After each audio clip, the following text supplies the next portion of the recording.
সম্পূর্ণ বিনা খরচে আমরা হেলিকপ্টার দিয়ে উদ্ধার করতে প্রস্তুত আছি। ইতিমধ্যেই সকল প্রস্তুতি সম্পন্ন করেছি। শুধুমাত্র আবহাওয়া পরিস্থিতি একটু উন্নতি হলেই আমরা ফেনীর উদ্দেশ্যে রওনা দিব। এক্ষেত্রে আমাদের কিছু তথ্য দিয়ে সহযোগিতা করবেন।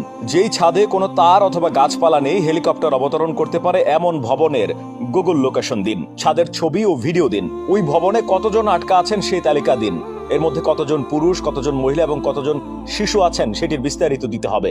আটকে পড়াদের মধ্যে মোবাইল বোঝেন এবং দায়িত্ববান এমন কেউ থাকলে তার নাম্বার দিন। ছাদে লাল কাপড় টানিয়ে দিন যাতে আমরা উপর থেকে দেখে বুঝতে পারি। যেহেতু এই জরুরি মুহূর্তে নিরাপত্তার জন্য কোনো পুলিশ বা আমাদের প্রটোকল টিম হেলিকপ্টার অবতরণ স্থানে পাঠানো সম্ভব হচ্ছে না, তাই এখন আপনাদের কাছ থেকে আমরা দায়িত্বশীল আচরণ প্রত্যাশা করছি। কোনোভাবেই নিরাপত্তা বিঘ্নিত করা যাবে না, তাহলে আপনার একার কারণে আমাদের উদ্ধার অভিযান বন্ধ হয়ে যাবে। আশা করি আপনারা আমাদের সহযোগিতা করবেন। আমাদের হোয়াটসঅ্যাপ নাম্বারে এই তথ্যগুলো দিয়ে সহযোগিতা করবেন। জরুরি মুহূর্তে আমরা সেবা নিয়ে আপনাদের পাশে